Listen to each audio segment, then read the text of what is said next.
बिस्मिल्लाहिर्रहमानिर्रहीम। अस्सलाम वालेकुम। उम्मीद करती हूँ कि आप सब बिल्कुल ठीक ठाक होंगे। तो आज हम बनाएंगे बहुत ही मज़ेदार सी चिकन करी, जो कि काली मिर्च के साथ बनाएंगे। बहुत कम मसाले पड़ते हैं लेकिन टेस्ट में ये बहुत मज़े की बनती है। तो चलिए स्टार्ट करते हैं।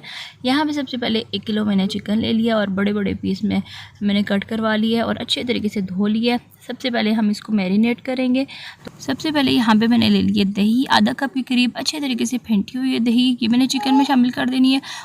और साथ ही साथ यहाँ पे मैंने 2 खाने के चम्मच काली मिर्च लेके उसको बिल्कुल दरदरा सा पीस लिया है और ये मैंने इसमें शामिल कर देनी है। और अच्छे तरीके से हमें इसको दही के साथ मिक्स करना है और उसके बाद आधे घंटे के लिए मैंने इसको फ्रिज में रख देना है, जब तक हम अपनी करी के लिए मज़ेदार सा मसाला बना लेते हैं। तो यहाँ पे 1 खाने का चम्मच भर के मक्खन लिया है और 1/4 कप कुकिंग ऑयल। मक्खन से बहुत अच्छा टेस्ट आएगा। अगर आप मक्खन इस्तेमाल नहीं करना चाहते तो चाहे आप ऑयल भी डाल सकते हैं, जैसे गर्म होगा। साथ ही मैंने 3 मीडियम साइज़ की प्याज ले ली है, बिल्कुल रफली कट की हुई हैं, और साथ ही साथ 5 अदद हरी मिर्चें ले ली हैं।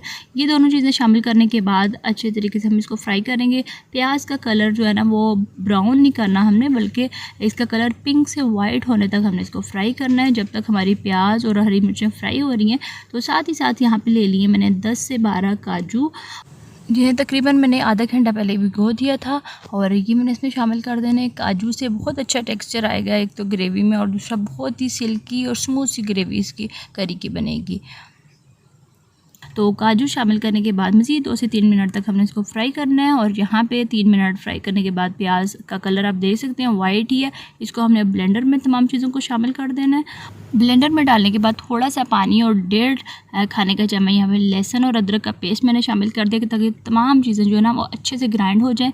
और बकिया जो ऑयल था उसमें मैंने कुछ खड़े मसाले, जिसमें तेज़पत्ता, 2 दालचीनी के टुकड़े और 2 अदद बड़ी इलायची हैं, और साथ ही साथ यहाँ पे 5 से 7 मैंने लौंग ले लिए हैं। ये तमाम मसाले शामिल करने के बाद आधे मिनट तक मैंने इसको फ्राई करना है, ताकि तमाम मसालों का फ्लेवर जो है ना वो ऑयल में आ जाए। जैसे मसालों की खुशबू आने लगेगी, साथ ही ये ग्राइंड किया हुआ मसाला मैंने शामिल कर देना है। साथ ही थोड़ा सा जो ब्लेंडर के आगे पीछे मसाला लगा हुआ था ना, इसमें पानी डाल के ये भी मैंने इसमें शामिल कर देना है। पानी खुश्क होने तक हम मसलसल चम्मच चलाते जाएंगे और पानी खुश्क कर यहाँ पे पानी जो है मसाले का खुश्क हो चुका है, ऑयल जो था वो भी बाहर आ चुका है। तो इसी स्टेज में मैंने मैरिनेट किया हुआ चिकन इसमें शामिल कर देना है। चिकन शामिल करने के बाद अच्छे तरीके से मैंने इसको मिक्स करना है।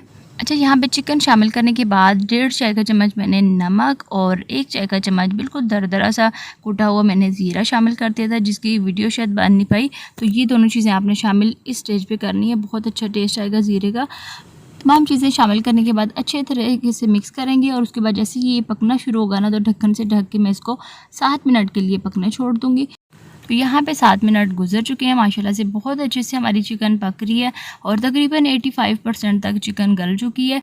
अब मज़ीद हमने इसका पानी खुश्क होने तक इसकी बुनाई करनी है बहुत अच्छे से, इससे बहुत अच्छा इसका टेस्ट आएगा। और यहाँ पे जैसे जैसे इसका पानी खुश्क हो रहा है, ऑयल ऊपर आना शुरू हो गया और बहुत माशाल्लाह से अच्छा इसका कलर आया है चिकन का। तो इसी स्टेज पे मैं अब इसकी ग्रेवी बनाऊंगी, और थोड़ी बहुत जो कसर रह गई ना वो उसको भी चिकन को गलाना है। और 1 कप के करीब मैंने इसमें गर्म पानी शामिल कर दिया है। गर्म पानी हमेशा करी वगैरह में शामिल किया करें, बहुत अच्छा से टेस्ट आता है। तो पानी शामिल करने के बाद अच्छे तरीके से मैं इसको मिक्स करूँगी, और उसके बाद 6 मिनट तक मैं इसको बिल्कुल दरमियानी वाली आग पे इसको पकने छोड़ दूंगी। तो यहाँ पे 6 मिनट गुजर चुके हैं। हमारी माशाल्लाह से चिकन बहुत अच्छे से पक चुकी है, पानी भी काफ़ी हद तक खुश्क हो चुका है। और यहाँ पे इसकी ग्रेवी आपको मैं दिखा रही हूँ, बहुत अच्छा माशाल्लाह से कलर आया है इसका। एंड पे मज़ीद इसको टेस्टी बनाने के लिए 4 खाने के चम्मच यहाँ पे मैंने क्रीम इसमें शामिल कर दी है। ये दूध के ऊपर से जो उतरती है ना क्रीम, ये मैंने शामिल किया। आप चाहें तो फ्रेश क्रीम का इस्तेमाल कर सकते हैं, जो डब्बे वाली क्रीम होती है वो भी इस्तेमाल कर सकते हैं। ये डालने के बाद अच्छे तरीके से हमने इसको मिक्स करना है। अब यहाँ पर हमने इसको ज़्यादा पकाना नहीं, तकरीबन 1 से 2 मिनट तक हमने इसको पकाना है। साथ ही यहाँ पर हस्बे ज़रूरत या 1 चाय का चम्मच मैंने मज़ीद इसको टेस्टी बनाने के लिए काली मिर्च कूटी हुई शामिल कर दी है। और काली मिर्च शामिल करने के बाद साथ ही 2 खाने के चम्मच यहाँ पे मैंने हरा धनिया शामिल कर दिया, ये डंडियों समेत शामिल किया, बहुत अच्छे से टेस्ट आएगा।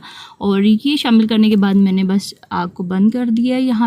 यहाँ पे मज़ेदार सी हमारी चिकन मलाई करी या फिर काली मिर्च चिकन करी जो है ना ये तैयार हो चुकी है, मज़ेदार सी। यहाँ पे मैं सर्विंग प्लेट में इसको निकाल रही हूँ, और ये फाइनल लुक है इसकी।